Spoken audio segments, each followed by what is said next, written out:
Hello, welcome back to AirJobBoss. This is AirJobBoss TV, and today we're going to go over a little bit of a general information topic called threat and error management. Now, threat and error management is a procedures and policies that every airline develops. They're all rooted into scientific studies and backgrounds by the NTSB, FAA, universities, and airlines through their line-operated safety initiatives and so forth. But generally, threat and error management is a general concept that we can discuss right now and how it applies to your interviewing when you go to a major airline or specifically also a regional airline, because as an interviewee at a regional airline, they understand that you do not really have airline experience and gone through a formal threat and error management training, so that they will be asking you questions to detect if you're naturally inclined to the theories and that you do not know about. So we're going to go over threat and error management in this video and how it pertains to your interview process. Okay, first, what is threat and error management? Threat and error management is the process that pilots go through minute by minute, second by second, to evaluate the performance of them and the aircraft. They are trying to identify things that could be threats that would cause errors, that would cause unsafe status of the aircraft, leading to incidents or accidents. So it is an active procedure outside of just normal flying the aircraft, that you're actively searching and looking for, communicating threats. Then when the threat is identified, you are acting, setting plans, and communicating mitigating factors, things that you can counter against a threat in order to keep the aircraft safe during this threat. Now, of course, the threat all the time is flying aircraft, because that's a relatively risky situation if it's done improperly. So the safest course of action is to stay home. But this is the airline business, and we fly these aircraft, and we fly them sometimes in low threat environments and sometimes in high threat environments. Yeah, every pilot who's been off the ground understands that in the daytime, it's a little bit easier to fly than in the nighttime. Flying at night is a threat. How you mitigate that threat is by having proper reliance on your instruments and proper instrument training, right? That mitigates that. Same with operating inside a cloud or outside a cloud.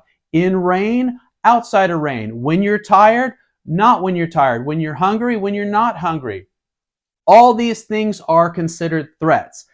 Errors are problems that occur that are not standard. You are to fly in what we call standard operational procedures, or according to your pilot's operating handbook or the aircraft operating handbook. Whatever level of aviation you're at, there's a book and there's a process that either instructor or your company has told you, this is the way in which to fly.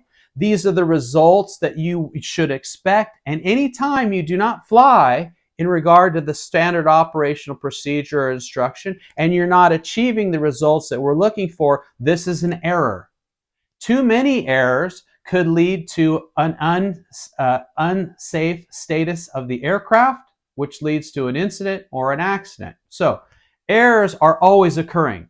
Errors are normal. See, they used to call errors that occurred in an airplane pilot error.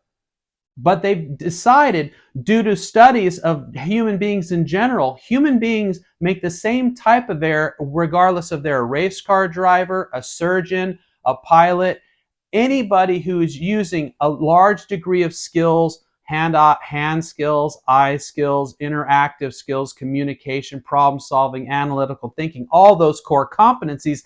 And airline pilots are competent in a lot of areas, a very wide range of areas. That's why they demand a lot of significant training. They're harder to replace, and they demand a lot of income to compensate them for this high level of skill. Okay, so threats are those things that you can identify that are going to be trouble and that need to be mitigated. Errors are things that normally happen that need to be identified.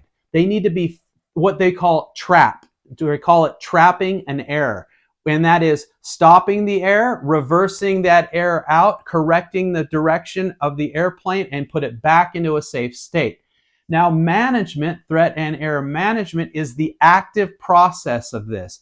This activity has to go on throughout the entire flight, from when you step into the terminal and start planning your flight all the way to the time you get done with the shutdown checklist, okay? Now, as a major airline pilot, you have been trained for years on threat and air management, and you know this concept well. As a regional airline pilot, you have a certain amount of training, and you're being able to incorporate it and hone those skills down and have it become a part of you. But prior to a regional airline pilot, you really don't know much about the real science and the implementation of threat and air management into an airline. So, if you go to an interview for a major airline, they expect a lot of your answers here. They will hear threat and air management technique inside those areas. And believe me, the people that are interviewing you have been taught to look for these things. Threat and air management detection in some form. Now, if you know exactly the airline you're going to interview at, you're going to go to ABC Airline Interview. Through your networking and proper preparation, you will know what their threat and air model is and how to more specifically answer the questions that they're going to ask you according to their threat and air management. So I'm going to give you a little bit of an example of something that can occur. Now, at many regional airline interviews, they're going to have you maybe read a approach chart, yeah? They're going to give you an approach chart at some airport, and they're going to ask you to brief that approach. So they are going to ask you to, I'm going to bring out one right here. Let's see what we have. Here's a good one here. This is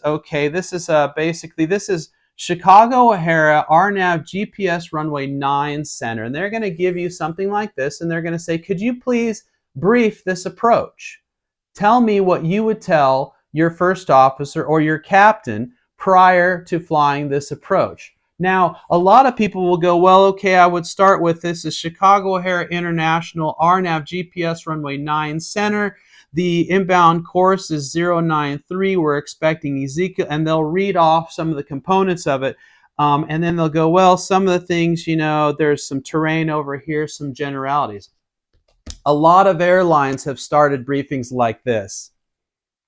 All right, we're expecting Chicago O'Hare RNAV GPS runway 9 Charlie. Here's some of the threats. It's nighttime and we're tired. We're a little bit behind schedule, so I'm going to go ahead and slow down and configure early for this approach.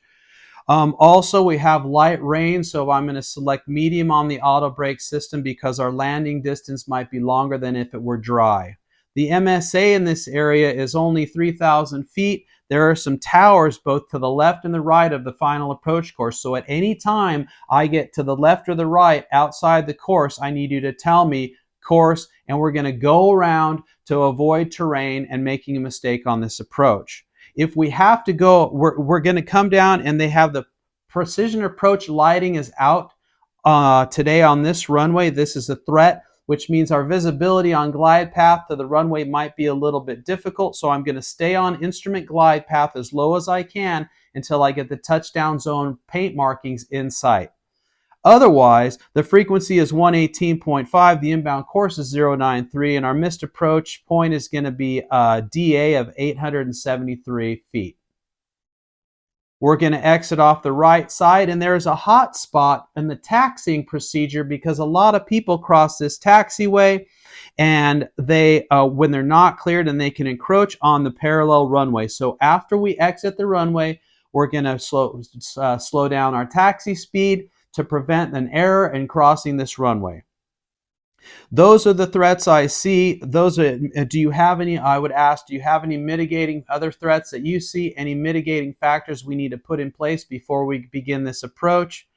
And anytime you see me doing anything wrong that you think is not correct, I'm making an error, please bring it up to me as soon as possible, and we will make a corrective action to that error. This is really how they're expecting these briefings to go now. It used to be we used to read off all the little details of the approach, and it turned out that they found out that no one was listening. The other pilot wasn't listening. And the very important things, the things that were going to get in the way, the threats that were going to cause errors and put the aircraft in an unsafe state and possibly cause an accident, were never discussed.